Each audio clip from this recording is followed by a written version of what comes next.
يا جماعة خلي بالكم، حالات الخطف بقت كتير قوي.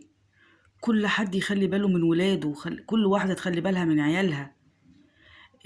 بنات كبيرة 16 و14 و15 بيتخطفوا، بيروحوا وما بيرجعوش.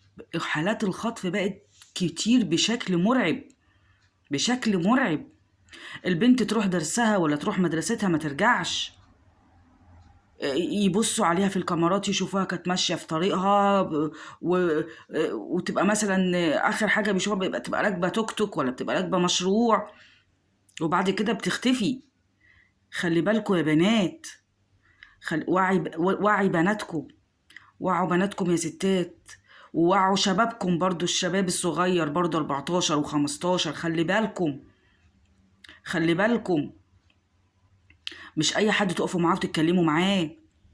البنات مش أي حد تركبي معاه. ما تركبيش في مشروع فاضي.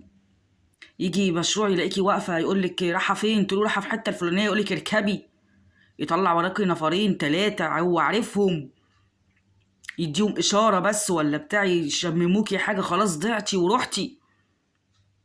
يا بنات خلي بالكم، ما تشتروش مناديل من العيال اللي بيبقوا ماشيين في الشارع. وخدي اشتري منديل، تفتحي المنديل تحطيه على مناخيرك، ضعتي. بيبقى معاه ناس ومعاه عصابة مستنينك تقعي، يوقفوا عربية وعلى طول ياخدوكي. طول ما انت راكبة المشروع ما تركبيش طول ما انت واقفة ما تركبيش في مشروع فاضي. وانت راكبة لقيتي المشروع فاضي، انزلي، ما تكمليش المشوار. الناس ما بقاش عندها ضمير، ما بقاش عندها رحمة.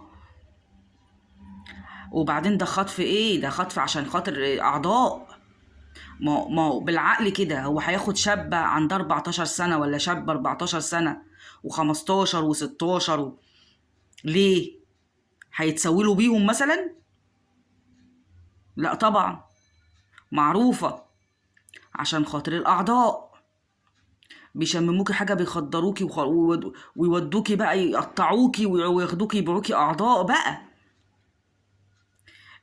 ولاد الحرام كتروا، كتروا قوي.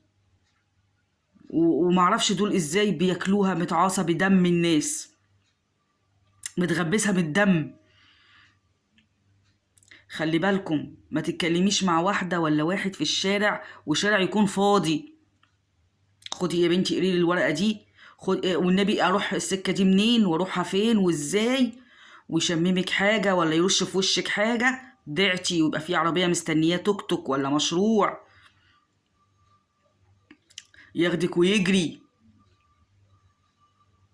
خلي بالكم، خلي بالكم، وخلي بالكم على اولادكم، ووعوا عيالكم وقولوا لهم ما تعملوش كذا كذا. وحاولي يا بنتي تمشي مع بنات صحابك تكوني عارفاهم واهلك عارفينهم. حاولي ما تمشيش لوحدك، امشي مع نفرين تلاتة ووعوا بعض. لو واحد ولا واحد رش في وشكوا حاجة ولا ضغطي في الشارع ما حدش يجي ياخدك بعربية، ما حدش يجي ياخدك في توك توك. وعوا بعض يا بنات.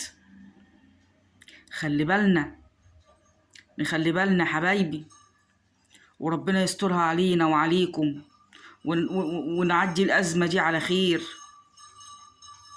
ده الحالات بقت كتير خالص، والخطف بقى مرعب، مرعب بشكل ما حدش يتصوره. إلى الله المشتكى، وفوضوا أمري إلى الله.